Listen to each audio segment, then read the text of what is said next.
Uncle Larry here. Good day. Well, anytime I have waded into the subject of the mainstream media or legacy media, I've always generated a lot of response and usually angry. Let's see what happens this time. Today I want to talk about what armchair critics of the mainstream media get wrong. You often hear disparaging comments being made about the media, capital M, or the press, capital P. These generalizations are usually made by people who have no real media experience. They're often just parroting comments that they have heard elsewhere, and frequently from so-called newer, non-mainstream outlets. Let's get a few things out of the way. Here we go. The media is not a monolith. It is not a single structure. It is a multifaceted entity in a big world. It does not speak with one voice. It does not have a collective conscience. There is no solitary director. It offers many different perspectives, and it does so imperfectly. Can the media be criticized? Of course.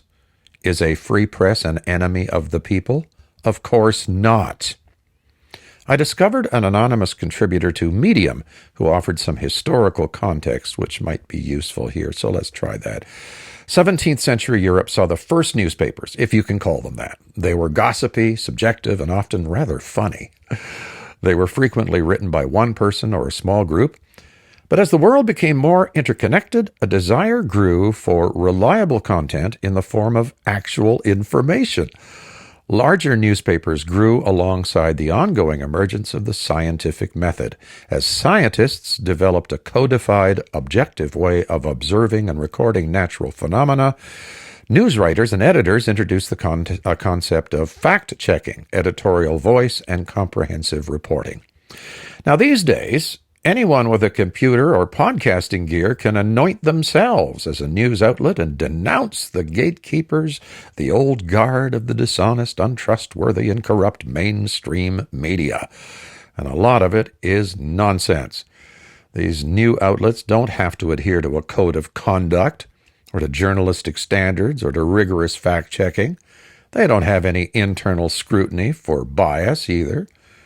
There's one common element, however. Whether it's your granddaddy's favorite conspiracy website, your independent right-wing or left-wing news outlet, or your favorite podcast, they are tributaries that flow into and out of the mainstream.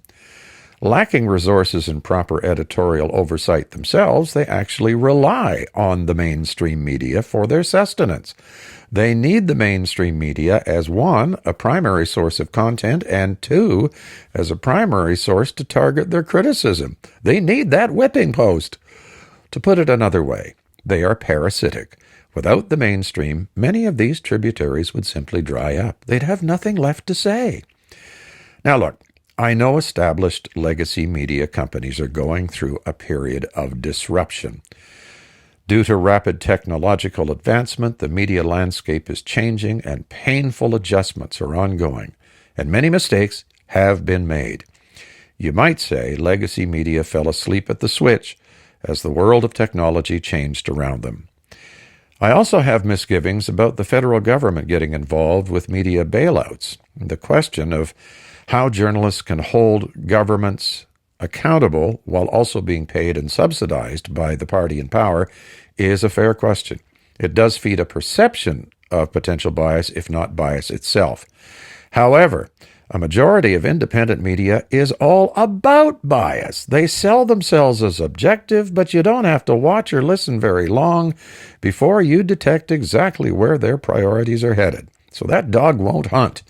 Painting legacy media with a broad brush of bias, especially by people in newer media, is a stereotype that is completely devoid of self-awareness.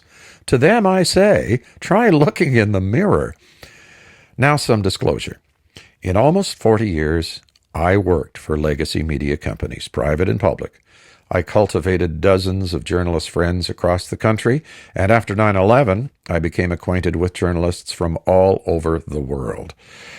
This may make you uncomfortable, but most of those friends and acquaintances are people of deep integrity. Not one of the journalists I know are guilty of the sins of bias they are said to have committed.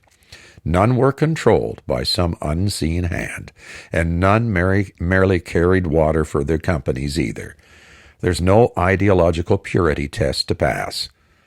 Look, other alternative outlets deserve to exist. This isn't about old media versus new media. Don't misunderstand. I suppose you could call these little video essays of mine a form of new media. I believe in expansive, but not absolute, free speech. But you need to develop a nose for post-factual content, slander, or hyperbole masquerading as news. Anytime you hear armchair critics blathering on about the mainstream media, remember this. Most of them are not speaking at first hand. They're speaking at second hand. They've never been in an actual newsroom, never faced a deadline, or ever had to feed that voracious 24-hour beast called the news cycle. It's a tough job. In many ways, mainstream legacy media may deserve the criticism it gets, but in many other ways, it's cheap, lazy, and unfair. Okay, there it is. Now, make your comments. Yay or nay, I can take it. All right? Have a good day.